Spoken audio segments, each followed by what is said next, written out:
ഉണ്ടായിരുന്നു. അതിൽ 3 നമ്മൾ എന്താണെന്ന് നമ്മൾ കണ്ടു. ഇനി 4-മത്തെ ആണ് നമ്മൾ നോക്കാൻ പോകുന്നത്. അതാണ് കോയിൻസ് ആൻഡ് കിങ്സ്. അതായത് BC 600 നൂറ്റാണ്ട് മുതൽ CE 600 വരെയുള്ള കാലഘട്ടത്തിലെ കോയിൻസിനെ കുറിച്ചിട്ടാണ് നമ്മൾ നോക്കാൻ പോകുന്നത്. ആദ്യ കാലഘട്ടങ്ങളിൽ ഈ കോയിൻസ് ഒക്കെ വരുന്നതിന് മുമ്പുള്ള സംവിധാനം എങ്ങനെയായിരുന്നു? നമ്മൾ പർച്ചേസ് ചെയ്യുന്നത് ബാർട്ടർ സംവിധാനമായിരുന്നു അല്ലെ? അതായത് സാധനങ്ങൾക്ക് പകരം നമ്മൾ സാധനങ്ങൾ കൈമാറ്റം ചെയ്യുകയാണ് ചെയ്തിരുന്നത്.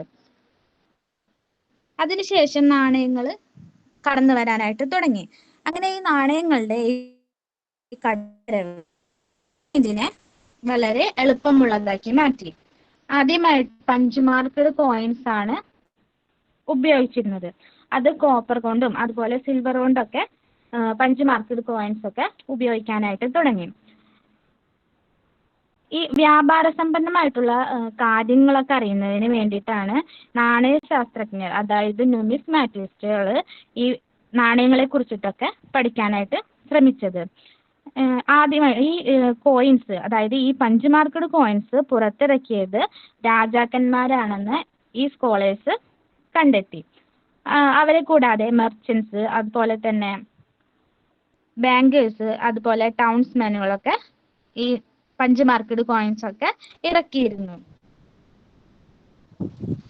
അതുപോലെ റൂളേഴ്സിന്റെ പേരും അതുപോലെ തന്നെ ചിത്രങ്ങളൊക്കെ ഉൾപ്പെടുത്തിയിട്ടുള്ള കോയിൻസ് ആദ്യം പുറത്തിറക്കിയത് ഇൻഡോ ഗ്രീക്ക് റൂളേഴ്സ് ആണ്. അവര് ഇന്ത്യൻ ഉപഭൂഖണ്ഡത്തിന്റെ വടക്ക് പടിഞ്ഞാറൻ ഭാഗത്തിന്റെ നിയന്ത്രണമൊക്കെ അവർക്കായിരുന്നു ഉണ്ടായിരുന്നത്. പിന്നീട് കുശാനന്മാരാണ് ഫസ്റ്റ് സെഞ്ചുറി BC-യിൽ ആദ്യമായിട്ട് ഗോൾഡ് കോയിന് ഇറക്കിയത്. ഈ സ്കോളേഴ്സ് ഈ കോയിൻസും അതുപോലെ തന്നെ റോമൻ എംപയേഴ്സിന്റെയും അതുപോലെ ഇറാനിലെ പാർത്തിയൻ റൂളേഴ്സിന്റെ ഒക്കെ നാണയങ്ങളുമായിട്ട് ഈ കുശാനന്മാരുടെ ഗോൾഡ് കോയിൻ താരതമ്യം ചെയ്തു. അപ്പൊ അതിൽ അവർ കണ്ടെത്തി ഈ കോയിൻസിനും ഈ റോമൻ എംപയേഴ്സിന്റെ കോയിൻസിനും തമ്മിൽ വളരെയധികം സാമ്യം ഉണ്ടായിരുന്നു എന്ന് അവർ കണ്ടെത്തി. അതായത് ഈ റോമൻ കോയിൻസിന്റെ അതേ ഭാരത്തിന് തുല്യമായിരുന്നു ഈ കുശാനന്മാരുടെ കോയിൻസും. കാണാം ഇൻഡോ ഗ്രീക്ക് കോയിനും കുശാനന്മാരുടെ കോയിൻസും. അതുപോലെ തന്നെ സൗത്ത് ഇന്ത്യയിലെ പല ഭാഗങ്ങളിൽ നിന്നൊക്കെ നമ്മുടെ റോമൻ കോയിൻസ് ഒക്കെ കണ്ടെത്തിയിട്ടുണ്ട്. കാര്യം വ്യക്തമായിട്ട് നമുക്ക് മനസ്സിലാക്കാൻ സാധിക്കും. അതായത് നമ്മുടെ രാജ്യത്തിന്റെ ഒരു വ്യാപാരത്തിലെ മാത്രം ഒതുങ്ങുന്നതായിരുന്നില്ല. ലോകത്തിന്റെ പല ഭാഗങ്ങളുമായിട്ട് നമുക്ക് മനസ്സിലാക്കാനായിട്ട് സാധിക്കും. പിന്നെ പഞ്ചാബിലെയും അതുപോലെ തന്നെ ഹരിയാനയിലൊക്കെ ഉണ്ടായിരുന്ന ഈ ട്രൈബൽ റിപ്പബ്ലിക് ആയിട്ടുള്ള യൗദേയർ എന്നറിയപ്പെടുന്ന ഒരു വിഭാഗം ആളുകളൊക്കെ കോയിൻസ് ഒക്കെ അച്ചടിച്ചിറക്കിയിരുന്നു. അവര് ഒരുപാട് കോപ്പർ കോയിൻസുകളാണ് പുറത്തിറക്കിയിരുന്നത്. അതിൽ നിന്നും അവരുടെ എക്കണോമിക് എക്സ്ചേഞ്ചിലുള്ള അവരുടെ താല്പര്യത്തിനൊക്കെ നമുക്ക് മനസ്സിലാക്കാനായിട്ട് സാധിക്കും. പിന്നെ അതുപോലെ തന്നെ ഗുപ്തന്മാര്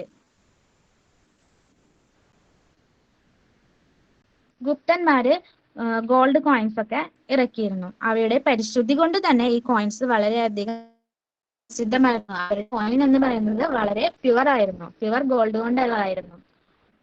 പിന്നീട് 6th സെഞ്ചുറി ആയപ്പോൾ മുതൽ ഈ ഗോൾഡ് കോയിൻസിന്റെ കണ്ടെത്തലുകളൊക്കെ, അതായത് എക്സ്കവേഷനിൽ നിന്ന് കിട്ടുന്ന കോയിൻസിന്റെ ഒക്കെ കണ്ടെത്തലുകൾ കുറഞ്ഞു തുടങ്ങി. അപ്പൊ അതില് 2 അഭിപ്രായമാണ് ശാസ്ത്രജ്ഞർക്ക് ഹിസ്റ്റോറിയൻസിന്റെ ഇടയിൽ ഉള്ളത്. അതില് ഒരു കൂട്ടർ പറയുന്നത് എന്താണെന്ന് വെച്ച് കഴിഞ്ഞാല് decline in long distance trade following the collapse of the western Roman empire. അവർ പറയുന്നതെന്ന് വെച്ച് കഴിഞ്ഞാല് ഈ വെസ്റ്റേൺ റോമൻ എംപയറിന്റെ തകർച്ചയോട് കൂടിയിട്ട് വിദൂര ദേശ വ്യാപാരം ക്ഷയിക്കാനായിട്ട് തുടങ്ങിയതാണ്.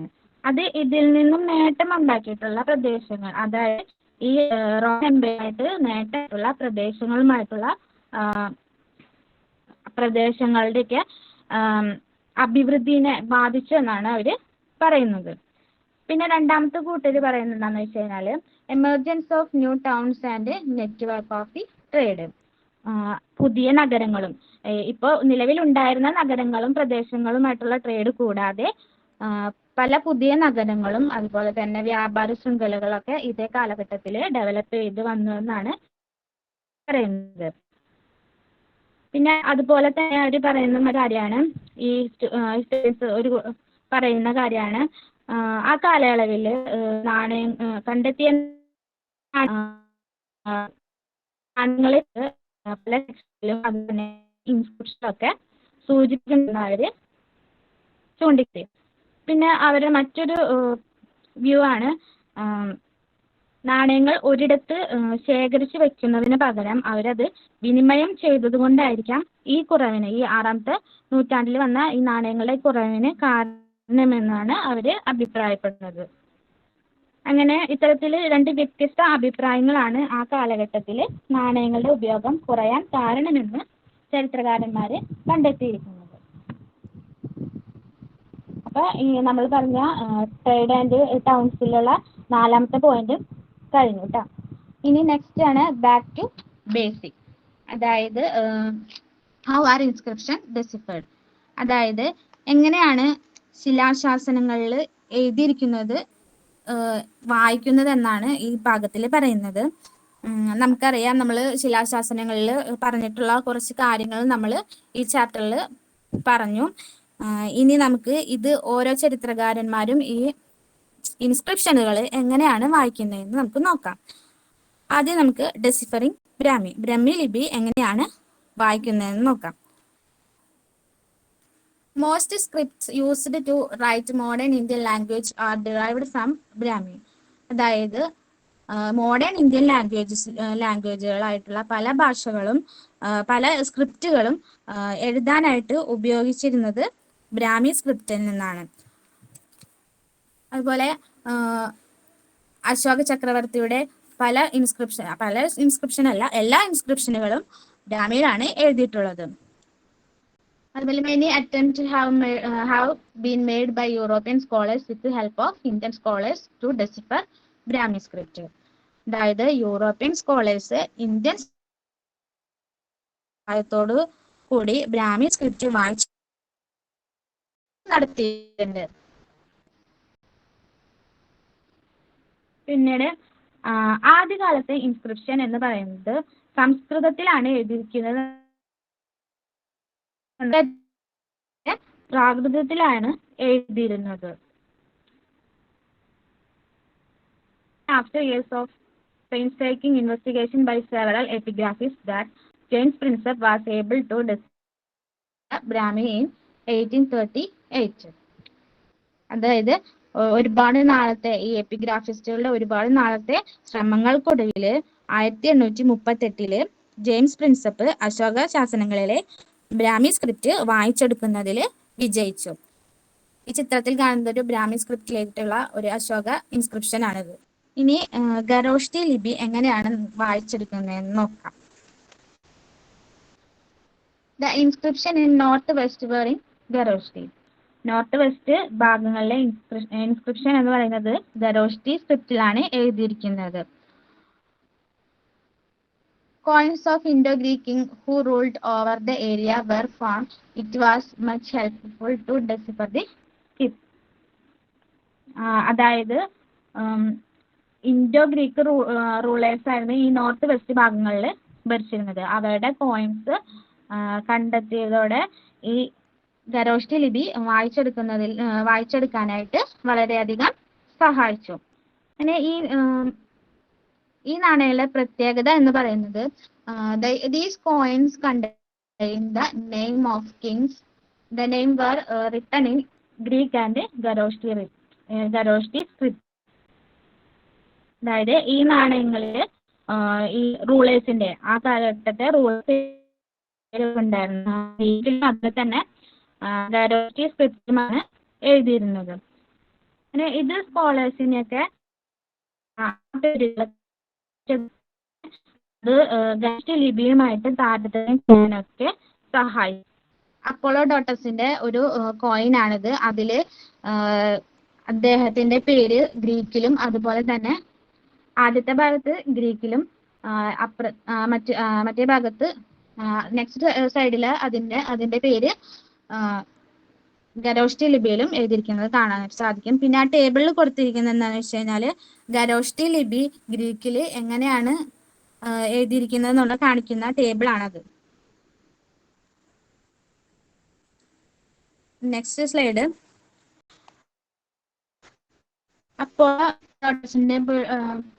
അപ്പോളോഡോട്ടസിന്റെ പോലുള്ള എഴുതാനായിട്ട് എ എന്ന ചിഹ്നത്തിന് പകരമുള്ള ചിഹ്നം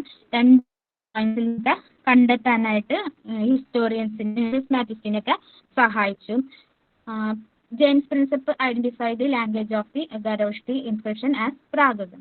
അങ്ങനെ ഒരുപാട് നാളത്തെ കണ്ടെത്തലിനൊടുവിൽ ജെയിംസ് പ്രിൻസിപ്പ് ഖരോഷ്ടി ഇൻസ്ക്രിപ്ഷനിലെ ഭാഷ എന്ന് പറയുന്നത് പ്രാകൃതാണെന്ന് കണ്ടെത്തിയതോടെ ഇൻസ്ക്രിപ്ഷനൊക്കെ വായിച്ചെടുക്കാനായിട്ട് കൂടുതൽ എളുപ്പമാക്കി.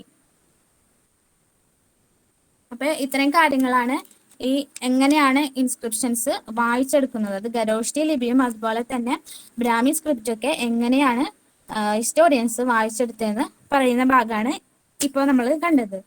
ഇനി ഹിസ്റ്റോറിക്കൽ എവിഡൻസ് ഫ്രം ഇൻസ്ക്രിപ്ഷൻ, അതായത് ഇൻസ്ക്രിപ്ഷനുകളിൽ ലഭിക്കുന്ന ചരിത്രപരമായിട്ടുള്ള തെളിവുകൾ എന്തൊക്കെയാണെന്ന് നമുക്ക് നോക്കാം.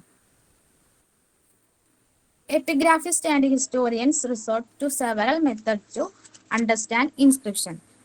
എപ്പിഗ്രാഫിസ്റ്റുകൾ, ശിലാലേഖജ്ഞർ, അവരും ഹിസ്റ്റോറിയൻസും ഇൻസ്ക്രിപ്ഷൻ മനസ്സിലാക്കുന്നതിന് പലതരത്തിലുള്ള മാർഗങ്ങളൊക്കെ അവർ ഉപയോഗിച്ചു. നമുക്കിനി ഒരു അശോക ഇൻസ്ക്രിപ്ഷൻ നമുക്കൊന്ന് അനലൈസ് ചെയ്ത് നോക്കാം. The name of the ruler Ashoka is not mentioned in the inscription. Instead, the title Devanampiya is used. It can be translated as beloved of the gods and Priyadasi or pleasant to be called. അതിന് പകരം അദ്ദേഹത്തിന്റെ ടൈറ്റിലുകളായിട്ടുള്ള ദേവനാംപിയ അതുപോലെ തന്നെ പ്രിയദസി എന്ന ടൈറ്റിലുകളാണ് അതിന് പകരമായിട്ട് ഉപയോഗിച്ചിരിക്കുന്നത്. The name Ashoka is mentioned in inscriptions which also contain these titles. ചില ഇൻസ്ക്രിപ്ഷനുകളിൽ അതിലെ അശോക ചക്രവർത്തി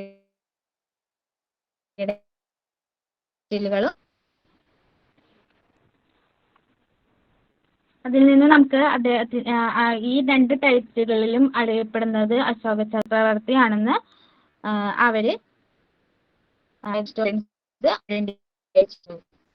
Epigraphists found that these inscriptions much contain style, language and paleography. They could conclude that they were issued by the same ruler. അതായത് ഈ അതിന്റെ ആ ഇൻസ്ക്രിപ്ഷനുകളും കണ്ടെത്തിയിട്ടുണ്ട്. അതിലെ ഇൻസ്ക്രിപ്ഷനുകളും ഓരോ രാജാവിൻ്റെതാണെന്ന് അവർ തിരിച്ചറിയുന്നത് എങ്ങനെയാണെന്ന് നമുക്ക് നോക്കാം. അതിന്റെ കണ്ടന്റ്, ഇൻസ്ക്രിപ്ഷനിലുള്ള കണ്ടന്റ്, അതുപോലെ സ്റ്റൈല്, അതിന്റെ ശൈലി, അതിലുപയോഗിച്ചിട്ടുള്ള ലാംഗ്വേജ്, പാലിയോഗ്രഫി എന്ന് പറഞ്ഞാൽ അതിന്റെ കയ്യെഴുത്ത് രീതി തുടങ്ങിയവയുടെയൊക്കെ അടിസ്ഥാനത്തിൽ ഈ ശാസനങ്ങളെല്ലാം ഒരേ രാജാവിൻ്റെതാണെന്ന് എപ്പിഗ്രാഫിസ്റ്റുകൾ കണ്ടെത്തി. One of his inscription, Ashoka claimed that earlier rulers had no arrangement to receive reports. അതായത് അശോക ചക്രവർത്തിയുടെ ഒരു ഇൻസ്ക്രിപ്ഷനിൽ അദ്ദേഹം പ്രജകളെ കുറിച്ചിട്ടുള്ള വിവരങ്ങൾ ശേഖരിക്കുന്ന സമ്പ്രദായം തനിക്ക് മുമ്പുള്ള രാജാക്കന്മാരാരും ചെയ്തിട്ടില്ല എന്ന് അദ്ദേഹം അവകാശപ്പെടുന്നുണ്ട്. പക്ഷെ ഇങ്ങനെയുള്ള കാര്യങ്ങളിലൊക്കെ എടുത്ത് അതിന്റെ സത്യാവസ്ഥ കണ്ടെത്തി ഒരു കൺക്ലൂഷനിലേക്ക് എത്തുന്നതിന് മുമ്പ് ഈ ഹിസ്റ്റോറിയൻസ് പലതരത്തിലും അവർ ശ്രമിച്ചുകൊണ്ടിരുന്നു. അതിന്റെ കൺക്ലൂഷനിലേക്ക് എത്തുന്നതിന് മുമ്പ് ഹിസ്റ്റോറിയൻസ് പല മാർഗങ്ങളിലൂടെയും ഇതിന്റെ സത്യാവസ്ഥ കണ്ടെത്താനായിട്ട് ശ്രമിച്ചിരുന്നു.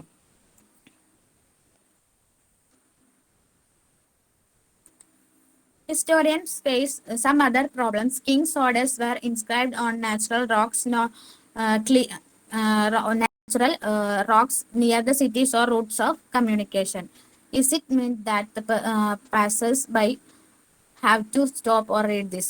അതായത് ഹിസ്റ്റോറിയൻസ് കുറച്ച് പ്രശ്നങ്ങളൊക്കെ ഹിസ്റ്റോറിയൻസ് ഈ ഇൻസ്ക്രിപ്ഷൻ വായിച്ചെടുത്തതിന് ശേഷം പല പ്രശ്നങ്ങളും നേരിട്ടിരുന്നു.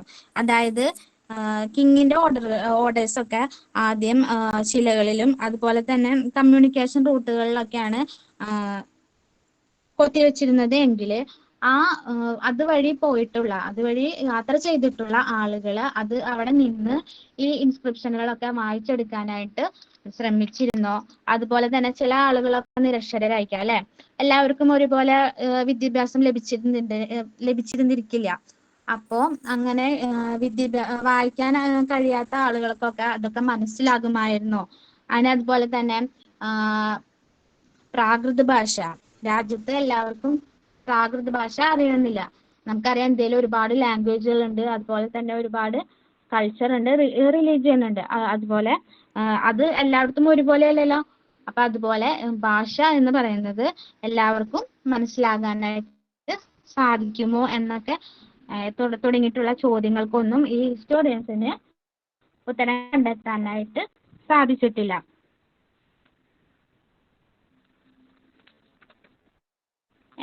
Assumption is interrupted and change in attitude towards war. ഒരു അശോക ചക്രവർത്തിയുടെ ഒരു ഇൻസ്ക്രിപ്ഷനില് അദ്ദേഹത്തിന്റെ വേദനകളും അതുപോലെ തന്നെ യുദ്ധത്തോടുള്ള അദ്ദേഹത്തിന്റെ മനോഭാവവും ഒക്കെ രേഖപ്പെടുത്തിയിട്ടുണ്ട്. നെക്സ്റ്റ്,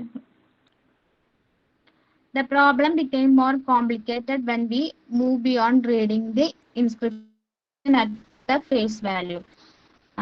ശിലാശാസനങ്ങൾ മുഖവിലയ്ക്ക്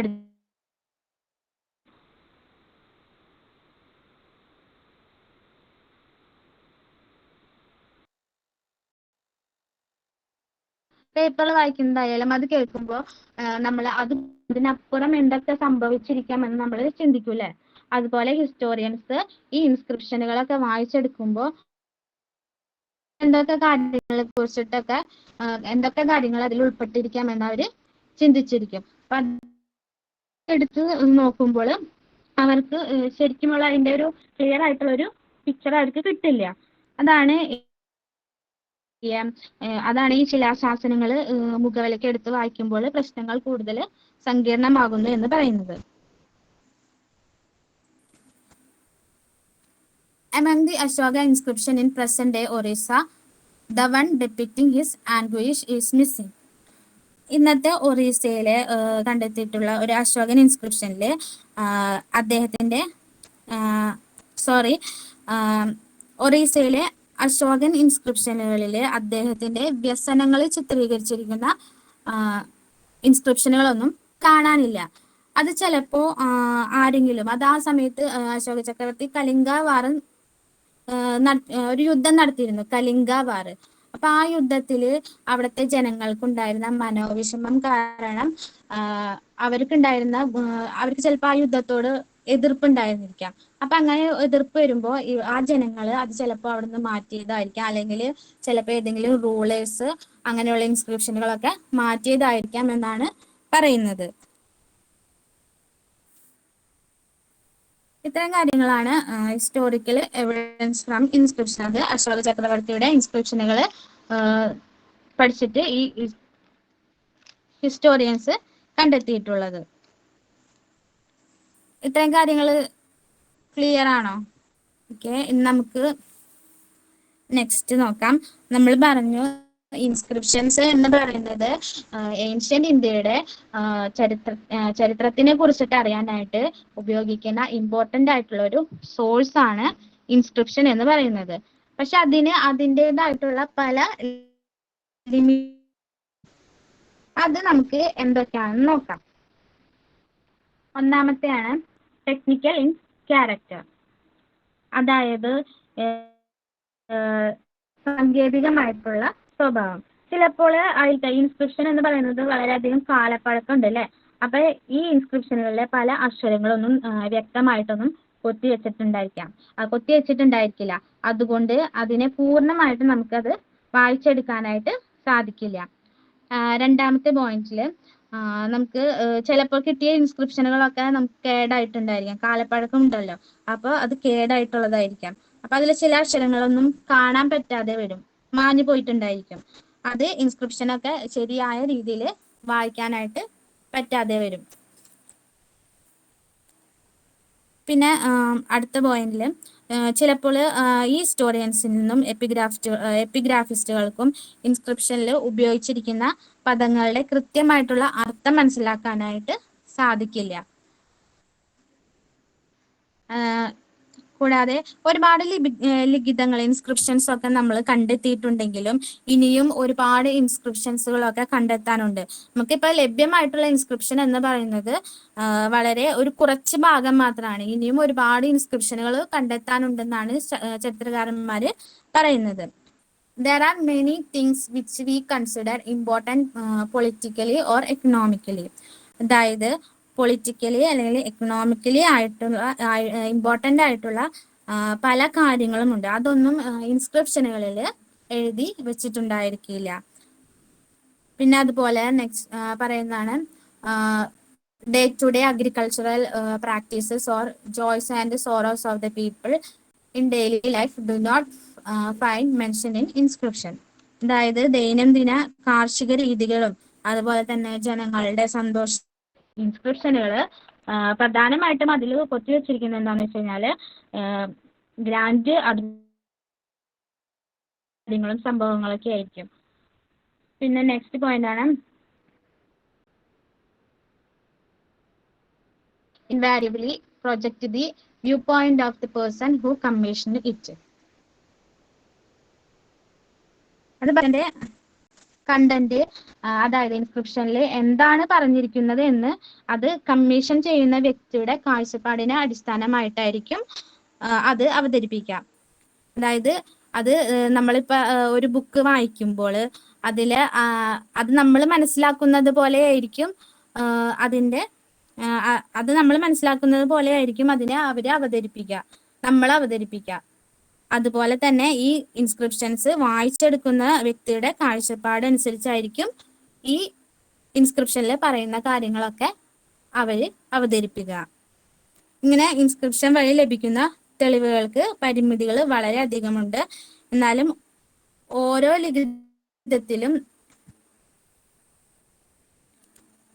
ലിഖിതത്തിലെയും കാഴ്ചപ്പാട് മറ്റുള്ളവയുമായിട്ടൊക്കെ താരതമ്യം ചെയ്തിട്ട് വേണം ശരിയായിട്ടുള്ള